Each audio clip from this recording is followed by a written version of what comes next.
Nagari Kubang Putih, Kampung Presiden Republik Indonesia, pasca Konferensi Meja Bundar. Nagari Kubang Putih, sebagaimana halnya mayoritas nagari-nagari di Luha Agam, merupakan nagari pengamal sistem adat Bodi Caniago. Kedudukan Niniak Mama dan penghulu di nagari yang mengamalkan sistem adat Bodi Caniago tidak mengenal hierarki seperti pada sistem adat Koto Piliang. Seluruh penghulu memiliki posisi yang sama yang diungkapkan dalam ungkapan adat Duduk Samo Randah, Taga Samo Tinggi.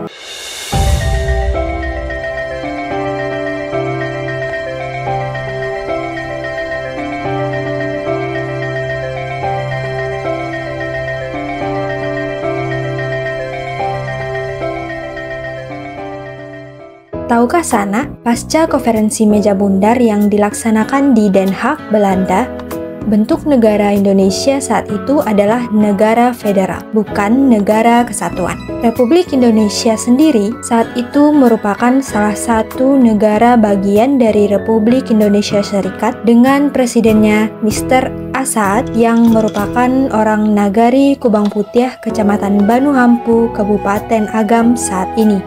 Nagari Kubang Putih berada di Kecamatan Banuhampu, Kabupaten Agam. Nagari Kubang Putih saat ini dibagi atas 14 jorong sebagai berikut: Ayah Kacik, Balai Bagamba, Bulan Kamba, Guru Nawu, Kalumpang, Kampung Nanlimo, Kampung Pili, Koto Baru, Kubu Katapiang, Kuruak Pakan Ahad, Lukok, Lurah Surau Baranjuang, Mato Jariang, dan Pincuran Landai.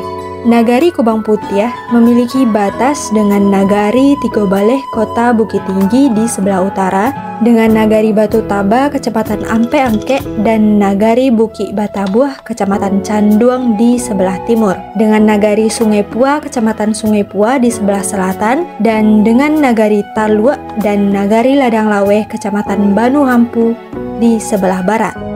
Nagari Kubang Putih merupakan wilayah hinterlandnya Kota Bukit Tinggi. Karena itu pula UIN Syekh Muhammad Jamil Jambek, dulunya disebut dengan IAIN Bukit Tinggi, juga berlokasi di nagari ini. Nagari Kubang Putih terletak di dataran tinggi Minangkabau yang terhampar dalam lembah Agam yang menghampar di sisi utara Gunung Marapi dan Gunung Singgalang.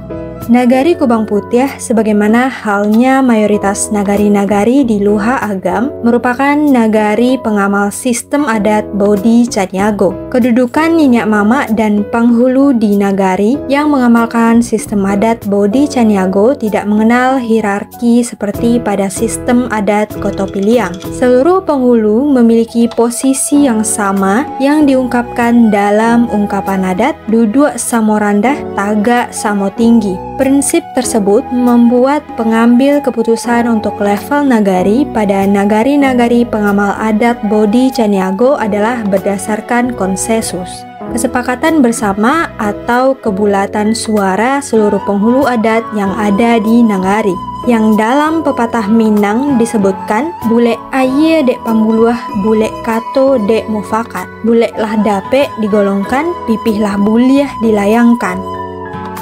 Nagari Kubang Putih memiliki 10 suku yang terdiri dari suku Salayan, Koto, Pili, Guci, Simabua, Pisang, Sikumbang, Malayu, Payobada, dan Tanjuang. Walaupun tersusun atas 10 suku, jumlah penghulu di Nagari Kubang Putih mencapai angka 75 penghulu. Artinya, sebuah suku bisa saja memiliki beberapa orang penghulu dengan gelar yang berbeda-beda yang dipakai seluruhnya sekaligus pada waktu yang bersamaan.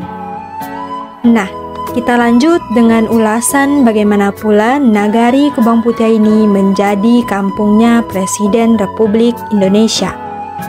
Kita kilas balik ke masa awal kemerdekaan pada tahun 1945 sampai 1949.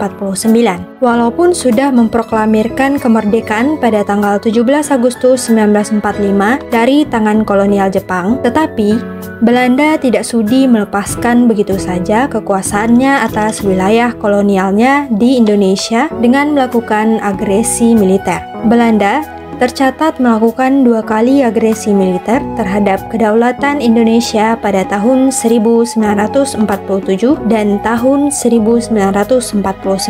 Kedatangan kembali Belanda tentu saja mendapat perlawanan dari bangsa Indonesia, apalagi selama pendudukan Jepang yang walaupun hanya selama 3,5 tahun, namun banyak rakyat Indonesia yang mendapat pendidikan militer sehingga kedatangan militer Belanda dapat dilawan dengan gerakan militer pula. Upaya Belanda untuk kembali menjajah Indonesia tidak bisa terwujud karena perlawanan orang Indonesia sendiri dan juga Belanda mendapat kecaman keras dari dunia internasional. Dunia internasional mempertemukan Belanda dan Indonesia untuk menyelesaikan masalah ini secara diplomasi melalui sejumlah perundingan yang berakhir dengan pelaksanaan konferensi meja bundar atau sering disingkat KMB untuk menemukan penyelesaian damai kedua pihak.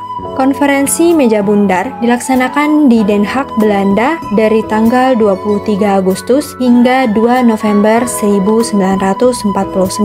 Wakil Indonesia pada KMB ini adalah Muhammad Hatta, Muhammad Rum, dan Supomo. KMB menghasilkan pengakuan Belanda atas Indonesia dengan bentuk negara serikat dengan nama Republik Indonesia Serikat. Sesuai dengan konstitusinya, Republik Indonesia Serikat terdiri dari negara bagian, satuan-satuan kenegaraan, dan daerah khusus sebagai berikut.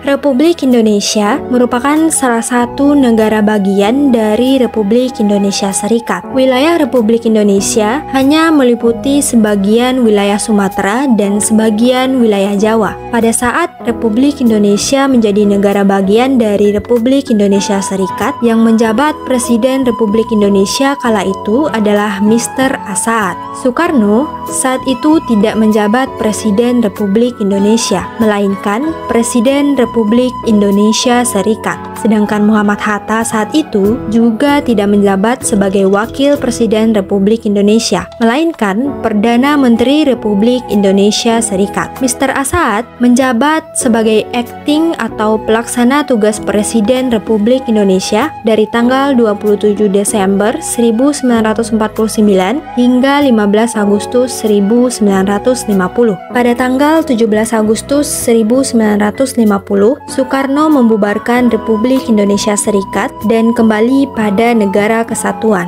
Akhirnya, 3 entitas yang membentuk Republik Indonesia Serikat kembali lebur ke Negara Kesatuan Republik Indonesia. Walaupun singkat, momen Mr. Assaat sebagai Presiden Republik Indonesia pada masa Republik Indonesia Serikat tidak boleh kita lupakan. Sebagaimana pesan Presiden Soekarno dengan slogannya Jas Merah yang merupakan singkatan dari Jangan Sekali-kali Melupakan Sejarah. Itu merupakan bagian penting dari sejarah Indonesia. Jika sanak berkunjung ke Nagari Kubang Putih, sanak dapat berkunjung ke rumah kelahiran Mr. Assaat yang berada di Jorong Pincuran Landai. Beliau lahir di negeri yang indah dalam penjagaan abadi Gunung Merapi dan Gunung Singgalang pada sebuah rumah dengan sebuah tabek luas membentang di halamannya. Selain rumah kelahiran Mr. Assaat, Presiden Republik Indonesia pada masa Republik Indonesia Serikat, jika sanak berkunjung ke Nagari Kubang Putih, tempat penting lainnya dapat sanak kunjungi adalah Masjid Raya Kubang Putih. Masjid Raya Kubang Putih dibangun pada tahun 1810 mengikuti arsitektur kolonial yang membuatnya menjadi unik dibandingkan masjid-masjid tua lainnya di Luha Agam yang mengadopsi arsitektur lokal. Ketika banyak masjid tua di Minangkabau dibangun dengan arsitektur lokal pundan berundak, Masjid Raya Kubang Putih dibangun dengan arsitektur kolonial. Atapnya disusun atas 4 buah atap limas yang sejajar yang melambangkan 4 koto yang menjadi cikal bakal Nagari Kubang Putih. Keempat koto atau pemukiman awal Nagari Kubang Putih itu adalah Lareh Luha, Lareh Kurun Awu, Lareh Nan Panjang, dan Lareh Kurwa. 4 tiang besar di dalam ruang utama masjid juga melambangkan 4 koto tersebut. Masjid Raya Kubang Putih juga dilengkapi dengan menara yang diperkenalkan pada masa awal Perang Padri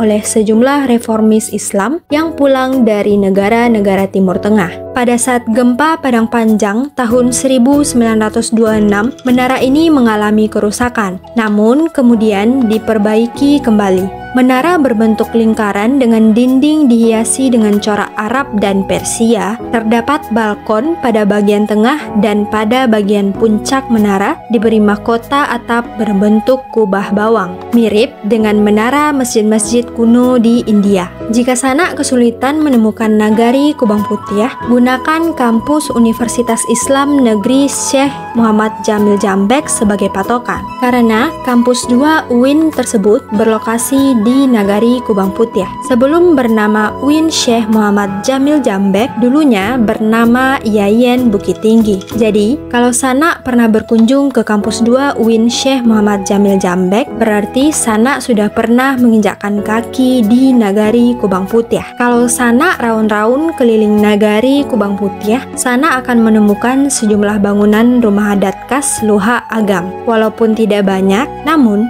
Sanak dapat menikmati keindahan salah satu tipikal rumah gadang khas Agam. Kekhasan rumah gadang Luhak Agam adalah terdapatnya atap seperti tungkuy nasi pada bagian kiri dan kanan atap rumah gadang yang disebut dengan istilah gonjong lipe pandan surambi pape.